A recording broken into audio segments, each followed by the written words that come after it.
Pemezec pour le groupe Les Républicains.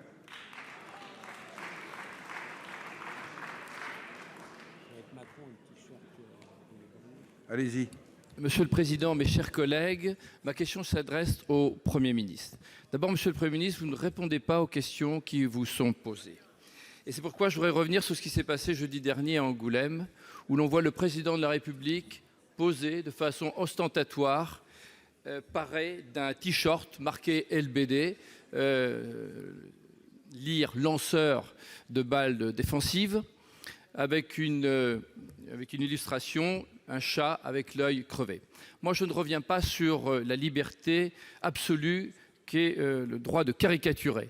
Mais il y a quand même une différence entre la liberté de caricaturer et la caution que l'on donne à certaines caricatures. Et lorsque l'on est président de la République, que l'on est investi des pouvoirs qui sont le sien, qu'on est le garant des institutions et que de ce fait-là, on est le patron des forces de l'ordre et le garant de l'ordre public, on ne se livre pas à des exercices de ce genre, me semble-t-il. Alors, ce n'est pas tant le t-shirt qui est à mettre en cause que cette espèce d'abandon des forces de l'ordre qui sont les derniers gardiens de la République à un moment où la France, ça a été dit tout à l'heure, est fracturée, divisée et vit dans la peur.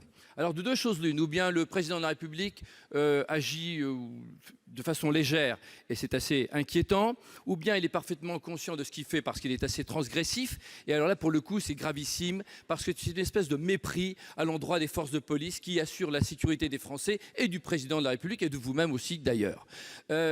Voilà, donc Monsieur le Premier ministre, est-ce que vous pourriez, au nom du président de la République, exprimer au moins des regrets, et puis réaffirmer de façon avec conviction la défense des forces de police qui sont sur le pont depuis l'affaire de Charlie Hebdo, c'est-à-dire depuis 5 ans, et qui protègent notre démocratie de tous ceux, et ils sont de plus en plus nombreux dans ce pays, qui menacent les valeurs de notre démocratie. Merci. Pour vous répondre, la parole est à la secrétaire d'État auprès du Premier ministre, porte-parole du gouvernement. Merci Monsieur le Président.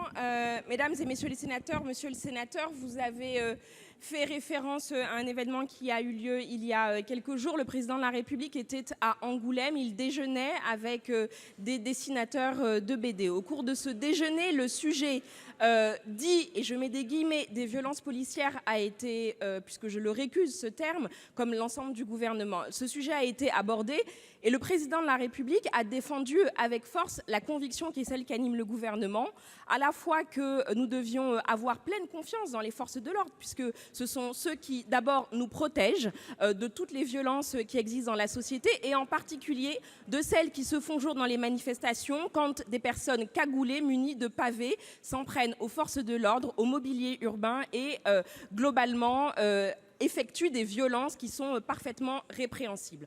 Dans le même temps, le président de la République n'a eu de cesse de le dire, nous devons avoir une grande exigence vis-à-vis de ceux qui, policiers, gendarmes, dans le cadre démocratique qui est le nôtre, pour nous protéger, sont les seuls à pouvoir faire usage légitime de la force.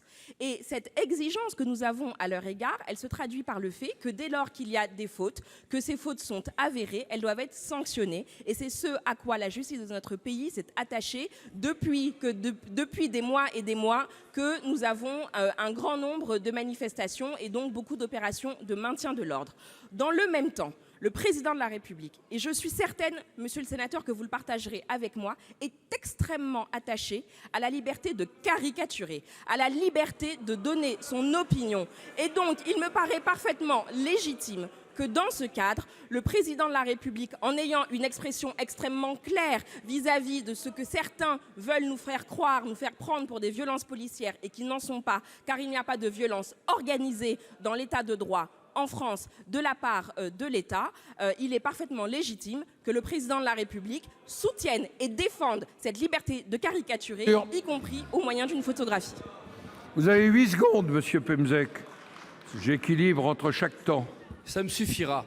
J'ai bien entendu la réponse de la ministre. J'ai un beau t-shirt que je ne peux pas vous remettre ici, que je vous remettrai donc à l'extérieur, que vous voudrez bien offrir au président de la République, qui est un t-shirt de soutien aux forces de l'ordre. Et s'il pouvait avoir la gentillesse de se promener avec à l'occasion d'une sortie publique, ça serait parfait. La parole est à notre collègue